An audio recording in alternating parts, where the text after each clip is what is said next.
In the next 3 minutes, I'll tell you how my family took everything from me twice, and how I made sure the third time they left with nothing. This isn't just a story of boundaries. It's about how you protect the peace you've bled for. My name is Elena Park, and for most of my childhood, I lived in a garage that wasn't mine, because my cousin needed my room more. Her name was Kayla. Her parents passed away when she was 6, and she came to live with us like a guest who never left. The grown-ups called it a blessing, a second chance for the family. For me, it was the moment I learned what sacrifice meant, except I was 10 and no one asked me to make it. One day after school, I came home and saw my bed, my actual bed, being carried into Kayla's new room. My room. "You're older," my mom said. "You'll understand one day." That night I slept in the garage. No heat, no real walls. A curtain instead of a door. Every winter, I could see my breath. Every summer, I could hear raccoons nesting in the insulation. And every time I asked why, the answer was always the same. Kayla's been through a lot. So when my birthday rolled around, she got the bigger cake. When I made it into the school play, I gave up rehearsal to help her study, and she got my role. I learned early that being the strong one meant you didn't get to want things. You just watched everyone else live in your space, and called it love. When I was 17, I got into a pre-college design program. Not just any program, one of the best in the state, partial scholarship. I remember running home, letter in hand, shaking with excitement. For once, something was mine, something I had earned. My mom smiled, the kind of smile you give when you're about to say something that will hurt. "That's wonderful," she said. "But we just finished paying for Kayla's braces. Maybe next year." Next year, like life could be postponed. Like my chance would wait until everyone else got what they needed. That night, I packed everything I owned into one duffel bag.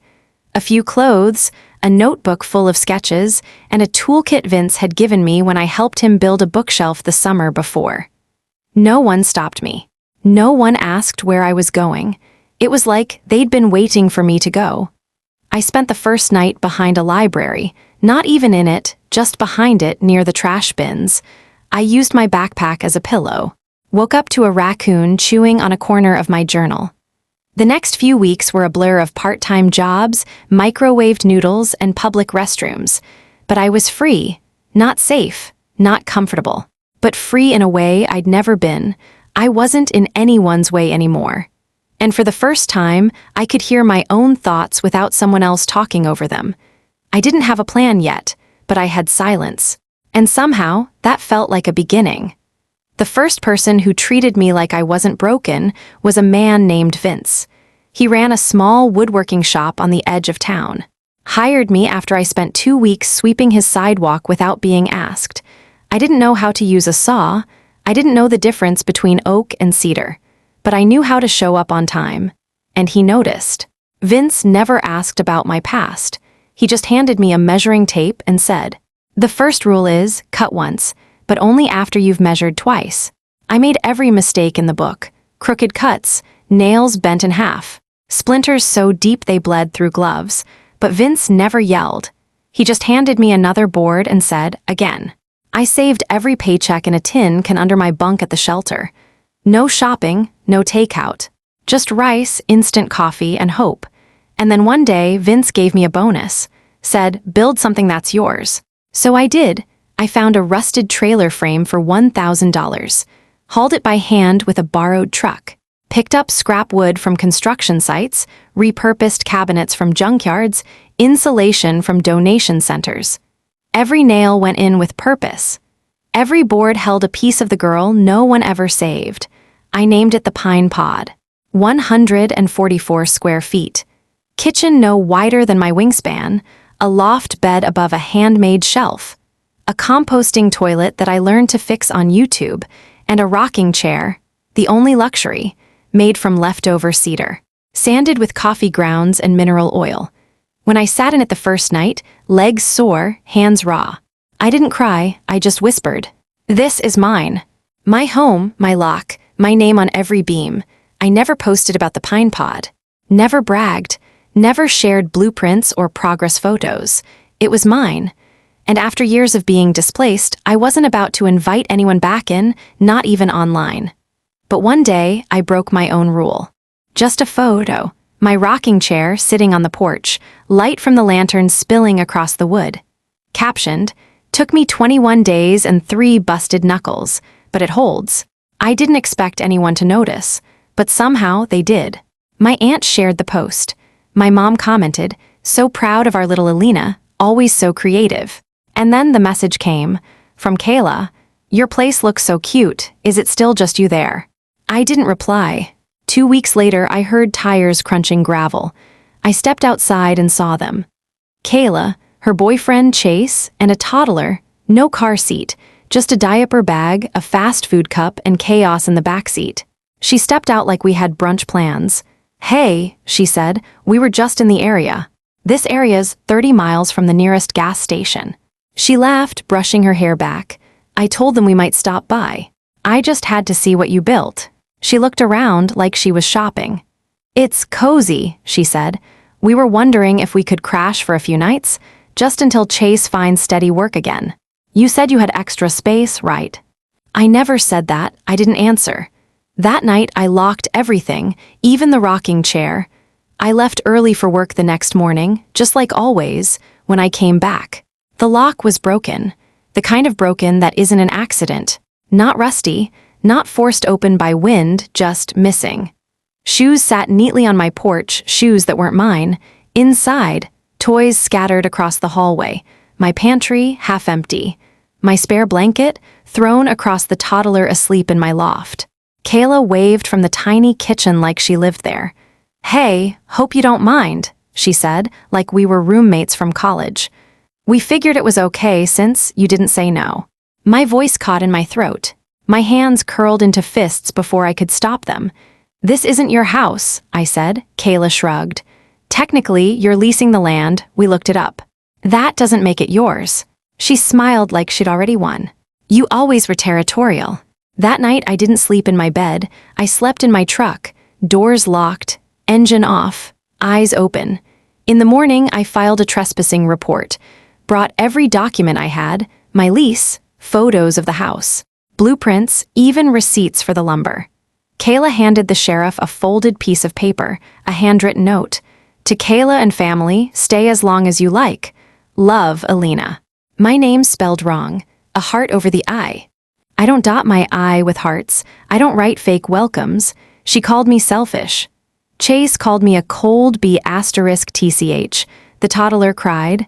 I felt nothing. The sheriff gave them 24 hours to leave. I changed the lock. Again. And this time I posted nothing, because this wasn't about proving a point. It was about protecting the only thing I had ever truly built. I didn't post about what happened. No angry captions. No subtweets. I didn't need to. Some storms don't need thunder. But somehow, the story got out. Someone from my woodworking group must have heard something, or maybe it was the local deputy who told his wife who told her sister. I don't know. What I do know is this. I woke up 3 days later to a message in my inbox. A woman I didn't know wrote, "You remind me of my daughter. She left at 19 and never looked back. I'm proud of you." Then came more. Someone ordered a custom rocking chair. Attached to the note was one sentence, "To the one who holds her own." A high school friend I hadn't spoken to in years commented on my old post. "Knew you'd make it out. You always had quiet fire." And my favorite? A stranger tagged me in a post that just said, "Not every home has 4 walls, but some women build their own shelter anyway." I didn't reply to most of them. I just sat in my cedar chair, coffee in hand, and listened to the wind move through the trees.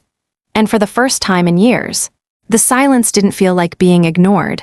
It felt like being held, quietly, powerfully, by a world that finally saw me. It was a Wednesday afternoon, the kind where the wind is still and even the birds feel tired. I was watering the herbs by the porch when I saw movement at the far edge of the trees, a small figure, barefoot, shirt inside out, eyes wide and lost. Kayla's toddler, Liam, alone. I dropped the watering can, walked fast but not too fast, didn't want to startle him. "Hey, buddy," I said gently, "you okay?" He didn't answer. just pointed at my porch and mumbled, "Chair." I picked him up and carried him back to the gravel road where a car was parked, windows cracked, but no movement. Kayla was slumped in the driver's seat, asleep. Dark circles under her eyes, hair matted. A bag of cereal open in the passenger seat, half crushed. I knocked once. She jolted awake. "He was wandering near the woods," I said, her face twisted, shame, exhaustion, maybe even fear. I didn't mean to fall asleep. I was just. "That car isn't safe," I said. She nodded but didn't speak. I looked back toward my property, at the unfinished shed behind the house. I hadn't stepped inside it in months. "He can stay there," I said finally.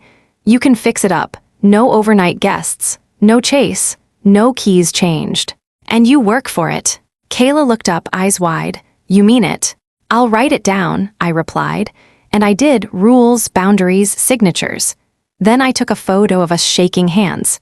That night, I brought out the cedar rocking chair and placed it gently on the porch outside the shed, not as a gift, as a warning. You're sitting in something someone else bled for. Treat it with care. Kayla moved into the shed that evening. It didn't have insulation, no running water, the floor creaked, the roof leaked, but it was safe. Safer than a car seat stuffed with blankets and cereal crumbs. She didn't complain, not once. She borrowed tools, fixed the leaks, hung a curtain for privacy, asked before touching anything. I didn't offer help. I didn't ask if she needed anything. I wasn't angry. I just didn't want to blur the line. For the first time in my life, that line was mine. Days passed quietly. Liam would toddle into my yard in the mornings, dragging a plastic watering can. "I help," he'd announce, then overwater the basil until it drooped sideways. I never corrected him. Kayla started baking. Left a loaf of bread by my porch with a note. "Thank you, just thank you." I didn't reply. I taped the note to the inside of my cabinet, not because I forgave her, but because I wanted to remember. Not everything broken stays broken. One afternoon, Liam drew me a picture. It was a stick figure with wild hair standing next to a little square with smoke coming out of the roof. Above it, he wrote in shaky purple marker, "My house friend Elena." I stared at that paper for a long time, then I folded it gently and taped it to my front door. I wasn't giving Kayla a second chance. I was giving her child a first one, not because she earned it, but because I knew exactly what it felt like to be small, ignored, and cold. With nowhere soft to land, this wasn't forgiveness, this was shelter. It was a Sunday afternoon when they showed up. My parents, no warning, no call.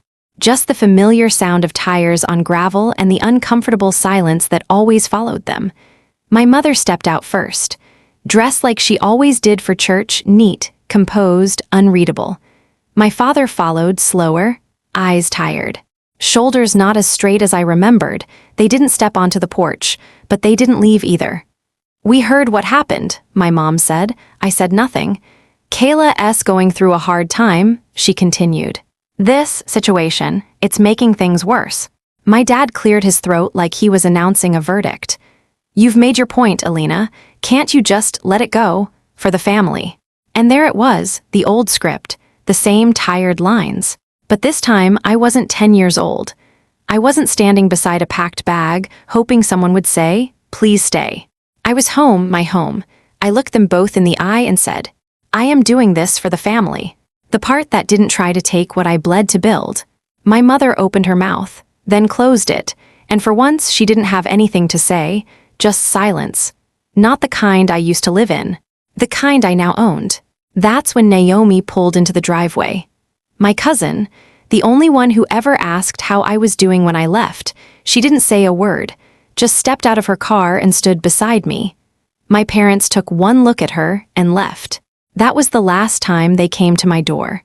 The days that followed were quiet, not the kind of silence I used to fear, but the kind I chose.